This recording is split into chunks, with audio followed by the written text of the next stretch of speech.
Hi friends, welcome back to our channel. ఈరోజు మన కిచెన్లో చాలా టేస్టీగా ఉండే రెసిపీ అండి. పిల్లలకు బ్రేక్ఫాస్ట్లోకి లేదంటే స్నాక్స్లోకి చేసుకోవచ్చండి. చాలా రుచిగా ఉండే రెసిపీ అండి. ఎలా చేయాలో చూపించబోతున్నానండి. ఈ రెసిపీ చేసుకోవడం చాలా ఈజీ అండి. రుచి అయితే చాలా చాలా బాగుంటుందండి. తిన్నా కొద్దీ తినాలనిపిస్తుందండి, అంత బాగుంటుందండి. మీరు వీడియోని ఎక్కడ స్కిప్ చేయకుండా చూస్తేనే పర్ఫెక్ట్గా వస్తుందండి. అంత సూపర్గా ఉంటుందండి. ఎప్పుడు ఒకే రకం కాకుండా అప్పుడప్పుడు ఇలా కొత్తగా ట్రై చేయండి.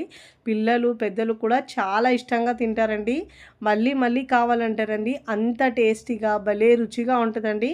మరి ఇక ఏమాత్రం ఆలస్యం చేయకుండా చాలా టేస్టీగా కమ్మగా ఉండే ఈ రెసిపీని ఎలా చేయాలో ఆ ప్రాసెస్ని ఇప్పుడు చూద్దాం రండి. ముందుగా స్టవ్ మీద ప్యాన్ పెట్టుకొని వాటర్ వేసుకొని బాగా వేడి చేసుకోవాలండి. వేడి అయిన వాటర్లో 2 టమాటోలు వేసుకోవాలి. ఒక 2 నుంచి 3 నిమిషాల పాటు బాగా ఉడికే వరకు టమాటోల్ని కూడా వాటర్ వరకు ఉడికించుకోవాలండి. ఇలా ఉడికించుకున్న తర్వాత స్టవ్ ఆఫ్ చేసుకొని పూర్తిగా చల్లారించుకోవాలండి. ఇలా వేడి వాటర్లో నుంచి తీసుకొని మనము టమాటోల్ని చల్లగా వాటర్లో వేసుకోవాలి. అంటే చల్లగంటే నార్మల్ వాటర్లో వేసుకోవాలండి. ఇలా వేసుకుని కాస్త చల్లారిన తర్వాత పైన ఇలా ఉన్న తోలునిలా తీసేసుకోవాలండి. టమాటోల పైన స్కిన్ని తీసేసుకోవాలి. ఈ రెసిపీకి మాత్రం ఇలా మనము ఉడికించి మాత్రమే తీసుకోవాలండి. పచ్చి టమాటోలు తీసుకుంటే స్మెల్ అలానే వస్తుందండి, పచ్చి పచ్చిగా. ఇప్పుడు పైన ఇలా తొక్క తీసుకున్న తర్వాత ఈ టమాటోల్ని చిన్న ముక్కలుగా కట్ చేసుకోవాలండి. ఫస్ట్ టైం నా ఛానల్ చూస్తున్న వాళ్ళు ప్లీజ్ నా ఛానల్ని సబ్స్క్రైబ్ చేసుకోండి, లైక్ చేయండి, పక్కనున్న బెల్ ఐకాన్ని ప్రెస్ చేయండి. ఇలా ప్రెస్ చేయడం వల్ల నేను పెట్టే వీడియో నోటిఫికేషన్ ముందుగా మీ హోమ్ పేజ్కి వస్తాయండి. ఇలా టమాటో ముక్కల్ని కట్ చేసుకోవాలండి. ఇలా ముక్కలుగా కట్ చేసుకొని ఈ ముక్కల్ని ఇప్పుడు మనం మిక్సీ జార్లో వేసుకోవాలండి. వాటర్ ఏమీ వేయొద్దండి. టమాటోలు ఇట్లానే మిక్సీ జార్లో వేసుకొని మనం మెత్తగా గ్రైండ్ చేసుకోవాలండి. పేస్ట్లా గ్రైండ్ చేసుకోవాలి. చిన్నలా మెత్తగా గ్రైండ్ చేసుకొని మిక్సింగ్ బౌల్లోకి వేసుకోవాలండి. బౌల్లో వేసుకున్న తర్వాత ఇప్పుడు దీంట్లో రుచికి సరిపోయేంత ఉప్పు వేసుకోవాలండి. ఇప్పుడు దీంట్లో 1 టీ స్పూన్ దాకా ఆయిల్ వేసుకోవాలి. ఇప్పుడు నేను ఇక్కడ 1 కప్పు గోధుమ పిండి తీసుకుంటున్నానండి. పిండి మాత్రం కొద్ది కొద్దిగా వేస్తూ మిక్స్ చేసుకోవాలండి. మనం దీంట్లో వాటర్ ఏమీ ఎక్స్ట్రా వేసే అవసరం ఉండదండి. ఈ వాటర్లో మనము మొత్తం ఇలా గ్రైండ్ చేసుకున్న ఈ టమాటో పేస్ట్లోనే మిక్స్ చేసుకోవాలండి. కొద్దిగా వాటర్ కూడా వేయొద్దు దీంట్లో. కొద్ది కొద్దిగా పిండి వేస్తూ కన్సిస్టెన్సీ ఇలా బాగా మిక్స్ చేసుకోవాలి. చపాతీ పిండికి ఎలా కలుపుకుంటామో అదే విధంగా కలుపుకోవాలి పిండిని. వాటర్ వేసే అవసరం ఉండదండి. మొత్తం పిండి 1 కప్పు పిండి పడుతుంది దీనికి. ఇప్పుడు ఇలా బాగా మిక్స్ చేసుకోవాలి. చాలా టేస్టీగా ఉంటుందండి. ఎప్పుడు ఒకే రకం కాకుండా అప్పుడప్పుడు ఇలా బ్రేక్ఫాస్ట్లోకి లేదా పిల్లలకు స్నాక్స్లో అయినా చేసి ఇచ్చవచ్చండి. చాలా టేస్టీగా ఉంటుందండి. ఇలా పిండిని మిక్స్ చేసుకోవాలి.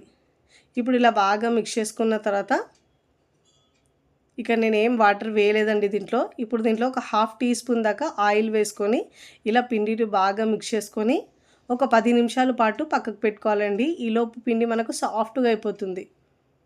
ఇప్పుడు ఇలా బాగా మిక్స్ చేసుకొని మూత పెట్టేసి పక్కకు పెట్టుకోవాలండి. 10 నిమిషాల తర్వాత నేను చూపిస్తున్నాను చూడండి, పిండి ఎంత సాఫ్ట్గా అయిపోయింది. ఇప్పుడు ఒకసారి ఇలా బాగా మిక్స్ చేసుకోవాలి. ఇలా మిక్స్ చేసుకున్న తర్వాత ఈ పిండిలో నేను 4 భాగాలు చేసుకున్నానండి. ఇలా చిన్న చిన్న బాల్స్ లాగా పిండి ముద్దలు చేసుకోవాలి. 4 భాగాలు చేసుకోవాలండి దీంట్లో. మరీ లావుగా కాకుండా మరీ పల్చగా కాకుండా మీడియంగా చేసుకోవాలి. ఇలా చేసుకోవాలండి. ఇప్పుడు వెడల్పున్న ప్లేట్ తీసుకోవాలండి. దాంట్లో 2 గుడ్లను పలగొట్టి వేసుకోవాలండి. ఒకవేళ మీకు గుడ్లు ఇష్టం లేని వాళ్ళు అదేవిధంగా ఇక్కడ నేను వీడియోలో చూపించిన విధంగా చపాతీలా వేసుకొనైనా చేసుకోవచ్చండి. నేను ఇక్కడ 2 చూపిస్తున్నాను మీకు. మీకు ఏది నచ్చితే అది చేసుకోవచ్చండి. ఇప్పుడు ఇలా గుడ్లు పలగొట్టుకున్న తర్వాత రుచికి సరిపోయినంత ఉప్పు వేసుకోవాలండి. ఇప్పుడు దీంట్లో ఏమి మసాలాలు వేయకుండా చూపిస్తున్నానండి. మీరు కావాలంటే వేసుకోవచ్చు. సన్నగా తరిగిన కొత్తిమీర వేసుకోవాలండి, 1/2 కప్పు దాకా వేసుకొని ఇప్పుడు ఇలా ఉప్పును బాగా మిక్స్ చేసుకోవాలండి గుడ్డులో. మీరు కావాలంటే మిరియాల పొడి అయినా వేసుకోవచ్చు, అల్లం వెల్లుల్లి పేస్ట్ అయినా వేసుకోవచ్చండి. నేనైతే ఇక్కడ ఏమి వేయట్లేదండి దీంట్లో అయితే.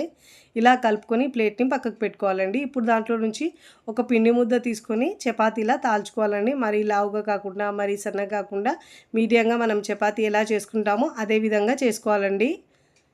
అన్ని వైపులో ఈక్వల్గా తాల్చుకోవాలి. ఇలా దాచుకున్న తర్వాత చాకుతో లేదంటే పిజ్జా కట్టర్తో ఇలా నేను వీడియోలో చూపించిన విధంగా కట్ చేసుకోవాలండి. ఇలా కట్ చేసుకోవాలి, మధ్యలో కాస్త స్పేస్ ఇచ్చి. ఇప్పుడు నేను వీడియోలో ఎలా చేస్తున్నాను అదే విధంగా మీరు ఫోల్డ్ చేసుకోవాలండి. ఇప్పుడు దీనిపై నుంచి కొద్దిగా ఆయిల్ని ఇలా అప్లై చేసుకోవాలండి. ఇలా అప్లై చేసుకోవడం వల్ల పొరలు పొరలు వస్తుందండి చపాతీ అయితే మనకు. ఇప్పుడు వీడియోలో చూపించిన విధంగా ఫోల్డ్ చేసుకోవాలి. చూడండి, ఒకవైపు నుంచి మరోవైపు ఇలా ఫోల్డ్ చేసుకోవాలి. ఇలా ఫోల్డ్ చేసుకున్న తర్వాత మధ్యలోకి అనుకోవాలండి. ఇలా చేస్తే మనకు చపాతీ ఏమో పొరలు పొరలుగా వస్తుందండి. మళ్ళీ దానిపైన అటువైపు నుంచి వేసుకోవాలండి. మళ్ళీ ఇలా క్లోజ్ చేసుకోవాలి. ఇప్పుడు ఇలా ప్రెస్ చేసుకోవాలండి. అన్ని వైపుల్లో ఈక్వల్గా చేసుకోవాలి, స్క్వేర్ షేప్ లాగా చేసుకోవాలండి. ఇప్పుడు ఇలా చేసుకున్న తర్వాత పొడి పిండి అద్దుకొని అన్ని వైపులో ఈక్వల్గా స్క్వేర్ షేప్లో తాల్చుకోవాలండి. చాలా టేస్టీగా ఉంటుందండి. పిల్లలకైతే ఇలా చేసి పెడితే చాలా ఇష్టంగా తింటారండి. ఇంట్లో 2 టమాటాలు 2 గుడ్లు ఉంటే చాలండి, ఈజీగా చేసుకోవచ్చు. మీరు ఒక గుడ్డుతో అయినా చేసుకోవచ్చండి. ఇలా అన్ని వైపులో ఈక్వల్గా తాల్చుకున్న తర్వాత ఈ చపాతీని పక్కకు పెట్టుకోవాలండి. ఇక్కడ నేను మరొక చపాతీ చేసుకుంటున్నానండి. ఇలా చేసుకున్న తర్వాత ముందుగా నేను ఇలా ఎగ్ లేకుండా చూపిస్తున్నాను చూడండి. స్టవ్ మీద ప్యాన్ పెట్టుకొని ఒక 2-3 టేబుల్ స్పూన్ దాకా ఆయిల్ వేసుకోవాలండి. వేసుకున్న తర్వాత ఆయిల్ బాగా వేడైన తర్వాత దీంట్లో ముందుగా మనం తాల్చుకున్న చపాతీ వేసుకోవాలండి. ఒకవైపు మంచిగా కాలిన తర్వాత మరోవైపుకి టర్న్ చేసుకోవాలండి. ఒకవైపు కాలిన తర్వాత మరోవైపుకి టర్న్ చేసుకోవాలి. చాలా టేస్టీగా ఉంటుందండి. ఇలా చేస్తే పిల్లలు పెద్దలు కూడా చాలా ఇష్టంగా తింటారండి. ఇలా 2 వైపుల్లో తిప్పుతూ మంచిగా కాల్చుకోవాలి. ఒకవైపు ఫ్రై అయిన తర్వాత మరోవైపుకి మెల్లగా టర్న్ చేసుకోవాలండి. ఇలా అన్ని వైపుల్లో మంచిగా కాల్చుకున్న తర్వాత ప్లేట్లోకి తీసుకోవాలండి. ఇలా మనము గుడ్డు లేకుండా ఇలా అయినా ఫ్రై చేసుకోవచ్చండి. చాలా టేస్టీగా ఉంటుందండి. ఇప్పుడు ఇలా కాల్చుకున్న తర్వాత ప్లేట్లోకి తీసుకోవాలండి. ఇక్కడ నేను మరొక విధంగా చూపిస్తున్నాను చూడండి. ముందుగా మిక్స్ చేసుకున్న గుడ్డు మిశ్రమంలో ఇలా మనం చపాతీని డిప్ చేసుకోవాలండి.